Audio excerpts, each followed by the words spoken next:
जेके first news पर सबका स्वागत है। खैर मकदम, बारिश का कहर लोगों के सिर चढ़कर बोल रहा है। हिली एरिया में बारिश ने जो तबाही मचाई है, ग्राउंड पर भी है, लेकिन हिली एरिया में बड़े सारे लोगों की इस वक्त डिस्ट्रिक्ट रजौरी में क्या हाल है, देखें जेके फर्स्ट की एक्सक्लूसिव रिपोर्ट।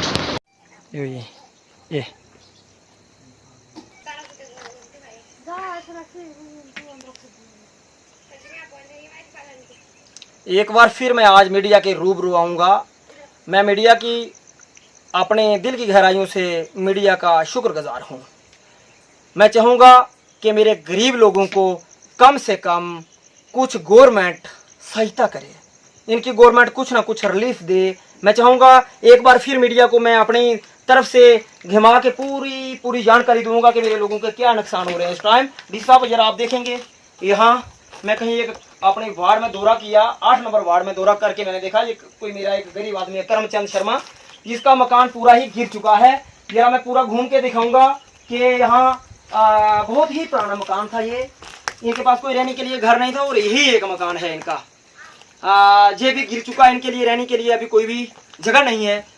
मैं चाहूँगा ऐसे गरीब लोगों को जब तक मकान बनने तक इनको कम से कम कोई टेंट वगैरह दिया जाए। यहाँ के तहसीलदार साहब, वर्दी तहसीलदार साहब, आप इन लोगों को टेंट प्रोवाइड करवा सकते हैं।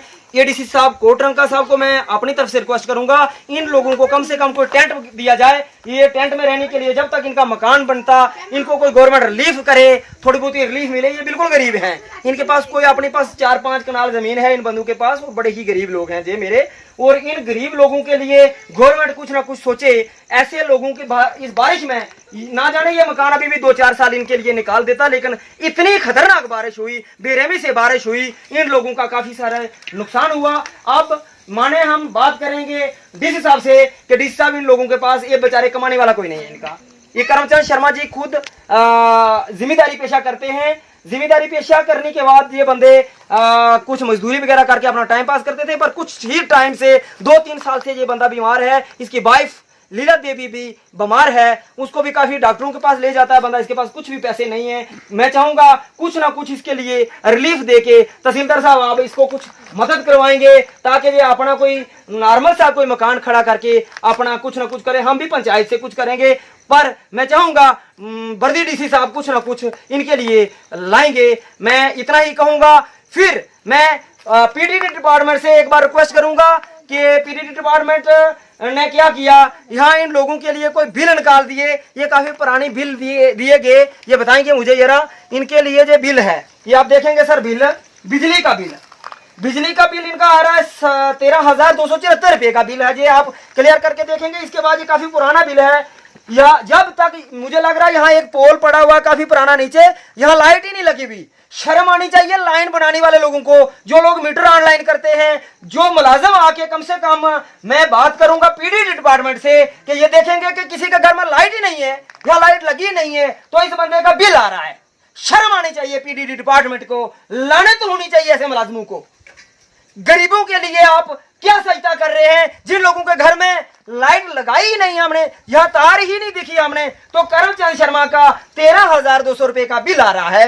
ये बड़ी एक शर्म की बात है। मैं रूम रहूंगा मीडिया के आज कि ये मेरी बात कहीं इंतजामिया के पास पहुंचाएंगे आप। इस बात को आप कहीं डीसी साहब आप भी सुनेंगे। मैं चाहूंगा एक मेरी आवाज कहीं गवर्नर साहब के पास जाए। ऐसे लोगों के साथ जुल्म हो रहे हैं, गरीबों के साथ जुल्म किए जा रहे हैं। मैं बात करूंगा इनकी साथ एक साथ में और लेडी है, बेबा औरत है, वो उसका नाम सरो देवी वाइफ ऑफ ठाकर दास है। उसका भी एक बिल आ रहा है, उसका बिल भी मैंने देखा है 40,000 से ज्यादा बिल है, जिसका कोई कमाने वाला नहीं। एक लेडी है यहाँ ही, गरीब लेडी है वो मेरी। ऐसे बाड़ू में कुछ लोग हैं यहाँ बिजली नहीं है। मैंने तार तो अब दी है, पोल अब आए हैं मेरे पास, अब तो लगाएंगे, लेकिन मैं पिछले कई सालों की बात कर रहा हूं। इनके कम से कम 2007-8 से बिल आने, इसकी मैं चाहूंगा एक टीम आए।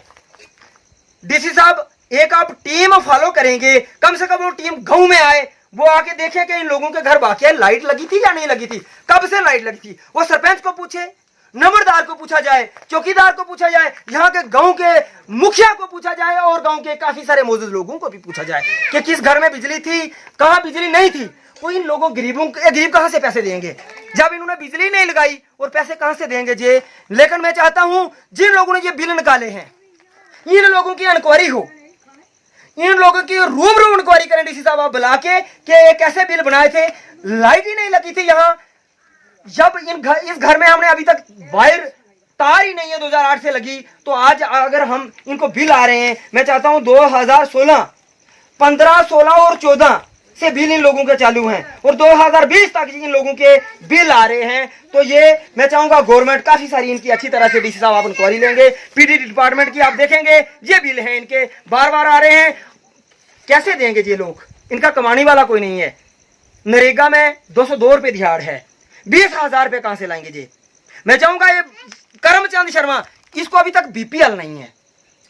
मैं इंतजामिया से बात करूंगा कि इस बंदे का बीपीएल नहीं है अभी तक, इसका कोई कमाने वाला नहीं है। ये बंदा 202 रुपये दिहाड़ लगाने से भी मजबूर है क्योंकि इसके छोटे छोटे बच्चे हैं। बात करूंगा मैं पीडीडी डिपार्टमेंट की, पीडीडी डिपार्टमेंट की सख्त से सख्त इंक्वायरी हो, इनकी वेरिफिकेशन हो। डीसी साहब आप एक बार जेई को बुलाएं, उसके बाद इंस्पेक्टर को बुलाएं और जो लोग लाइन में काम कर रहे हैं इनको बुलाएं, आप वेरिफिकेशन करें। और मैं चाहूंगा इन्वेस्टिगेशन प्रॉपर हो, यहाँ कोई टीम आए, रजौरी से आप टीम भेजें कोई, यहाँ आके देखें कि बाकी इन लोगों के 2014 से बिल कैसे आ रहे हैं। आज मैं यहाँ का सरपंच हूं, मैं खुद देख रहा हूं कि आज इन मेरे लोगों के लिए इतना अच्छा, मैंने बात की खुद, मैं जेई से बात कर रहा था, मैंने डी साहब से बात की थी कि मेरे कुछ लोगों के बिल हैं, तो इन्होंने बोला आप ऐसा करें, पिछले 2014-15 में कोई जज माफ करता था बिल थाना मंडी साइड में, तो भाई कैसे माफ करेगा यार, जब इन लोगों के घर बिजली नहीं लगी तो बिल कैसे माफ कराएंगे हम। ये मैं इंतजामिया से बात करूंगा कि अगर हमारे घर में बिजली ही नहीं है, आज की बात करूंगा, बिजली तो नहीं है पर यहाँ केरोसिन भी नहीं है, मिट्टी का तेल जो आता था वो भी नहीं है। मैंने पिछले काफी दिनों से एडीडी साहब से भी रिक्वेस्ट की थी कि सर आप हमें कहीं केरोसिन दें, पिछले 8 महीने से केरोसिन नहीं आ रहा यहाँ। तो केरोसिन की वजह से यहाँ के कुछ लोग हैं गाँव में रहते हैं, इनको अपना रात को माल मवेशी को भी देखना है। भारी बारिश में जब बारिश का तूफान आता है तो हमें लकड़ियों से आग जलाते हैं, लकड़ियां बाल के हम आग जलाते हैं। तो कुछ ऐसे लोग हैं यहाँ, अभी तक इन लोगों को सिलेंडर तक नहीं मिले, सिलेंडर गैस नहीं मिले। प्रधानमंत्री जी उज्ज्वला योजना कुछ स्कीम आपकी आई थी, तो मैं बात करूंगा वो स्कीम फिर से लॉन्च करें आप। इन लोगों के कुछ बचे लोग हैं जो इनको सिलेंडर गैस दिए जाएं ताकि हमारे लोग अच्छी तरह से अपना टाइम पास करें। तो मैं आज इतना ही टॉपिक रखूंगा, अपने डीसी साहब से रिक्वेस्ट करूंगा कि आप, उम्मीद रखूंगा मैं आप इन्वेस्टिगेशन करेंगे। और मैं चाहूंगा कि मेरे तहसील की बात करूंगा, पूरी ओवरऑल तहसील में जो लोगों की बारिश में नुकसान हुआ है, इस भारी बारिश में जिन लोगों के कच्चे मकान गिर चुके हैं, तो मैं बात करूंगा डीसी साहब आप कुछ ना कुछ इन लोगों के लिए रिलीफ देंगे, उम्मीद रखूंगा। शुक्रिया शुक्रिया। ये आपने देखा कि किस तरह से मकान गिरा हुआ है, और जो बात कर रहे थे हमारे साथ वो थे सरपंच ज्ञानचंद शर्मा जी, जो कि मेन ख्वास के हेडक्वार्टर आप बोल सकते हैं वहाँ के सरपंच हैं। इनका ये लोगों की आवाज़ उठाते हैं और उनका इसी तरह से लोगों को न्याय भी दिलाते हैं। आपने देखा कि उन्होंने पूरा ब्रीफ में बताया कि किस तरह से लोगों को वहाँ पर दिक्कतों का सामना करना पड़ रहा है।